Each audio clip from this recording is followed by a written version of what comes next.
Hello everyone. तो कैसे हैं आप? उम्मीद करती हूँ अच्छे होंगे। तो दोस्तों आज का हमारा पाठ का शीर्षक है वापसी और इस पाठ की लेखिका है उषा प्रेमवदा। तो दोस्तों शुरू करने से पहले अगर आप मेरे चैनल पर नए हो तो प्लीज़ मेरे चैनल को सब्सक्राइब करना और वीडियो पसंद आया हो तो लाइक करना। तो चलिए बढ़ते हैं कहानी की ओर।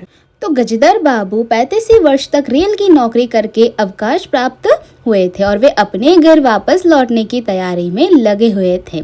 सारा सामान बन चुका था। उस समय उनके मन में जहाँ एक और अपने परिवार के बीच जाने की उत्सुकता थी और वहीं दूसरी ओर अपने पड़ोसियों या कर्मचारियों का स्नेह उन्हें विषाद से भर दे रहा था।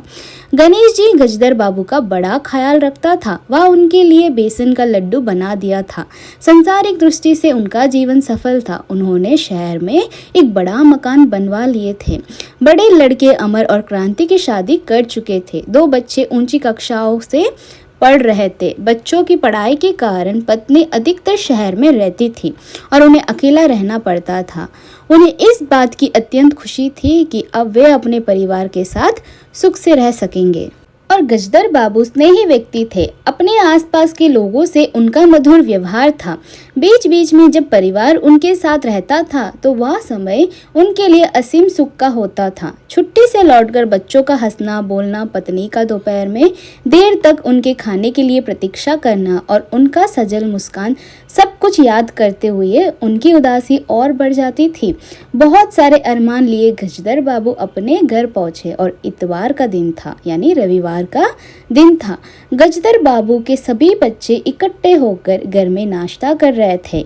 बच्चों की हंसी सुनकर वे प्रसन्न हुए और बिना खासे अंदर चले गए। पिता को देखते ही नरेंद्र चुपचाप बैठ गया। बहू ने झट से माथा ढक लिया और बसंती ने अपनी हंसी को दबाने की चेष्टा की। उन्होंने नरेंद्र से पूछा क्या हो रहा था, पर नरेंद्र ऐसा चुप हो गया जैसे गजदर बाबू का वहाँ आना अच्छा ना लगा हो और बच्चों के इस व्यवहार से वे दुखी हुए। उन्होंने बसंती से अपने लिए चाय पीने के लिए बाहर ही मंगाया और अब वे घर में प्राय बैठक में ही रहते थे क्योंकि मकान छोटा था। गजदर बाबू घर की हालचाल देखकर पत्नी को घर खर्च कम करने की सलाह दी, परंतु पत्नी द्वारा उन्हें सहानुभूति नहीं मिली और उन्हें अब महसूस होने लगा कि जैसे परिवार की सभी परेशानियों की वही जिम्मेदार है। और गजदर बाबू के हिदायत यानी आदेश पर बहू खाना बनाने गई पर चौका खुला ही छोड़ दिया, जिसे बिल्ली ने दाल गिरा दी। बसंती ने खाना तो बनाया पर ऐसा जिसे कोई खा ना सके। नरेंद्र ने खाना नहीं खाया और अपनी खिच गजदर बाबू पर उतारने लगा। शीला के घर ना जाने की मनाही पर बसंती उनसे रुष्ट हो गई और अब उनके सामने जाने की कतराने लगी। पुत्री के इस व्यवहार से उनकी आत्मा दुखी हो उठी। उन्हें इस बात से और आघात पहुंचा कि अमर अब अलग होने का सोच रहा है, क्योंकि अब अमर के दोस्तों की महफिल नहीं जम पाती थी। दूसरे दिन जब वे घूमकर आए तो देखा कि बैठक से उनकी खाट उठाकर छोटी कोठरी में रख दी गई है और अब गजदर बाबू को ऐसा एहसास होने लगा कि जैसे कि परिवार में उनकी कोई उपयोगिता नहीं है। इस घटना के बाद वे चुपचाप रहने लगे, किंतु किसी ने उनकी चुप्पी का कारण नहीं पूछा। उन्हें अब अपनी पत्नी के व्यवहार में स्वार्थपरता की बू आने लगी और उन्हें अब परिवार की हितार्था किसी कार्य के लिए उत्साह ना रहा। और इसी बीच गजदर बाबू ने एक दिन अपने घरेलू नौकर को काम से हटा दिया। इसे सुनकर नरेंद्र आग बबूला यानी गुस्सा हो गया।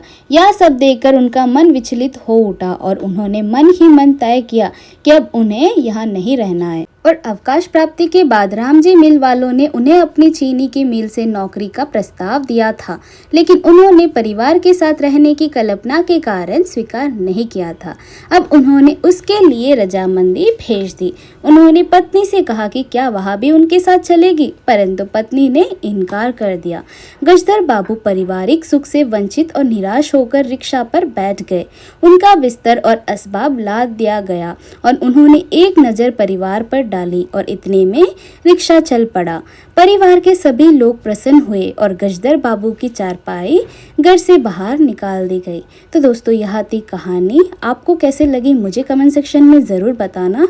तो चलिए मिलते हैं नेक्स्ट वाले वीडियो में। तब तक के लिए खुश रहे, स्वस्थ रहे और यूं ही हंसते रहे।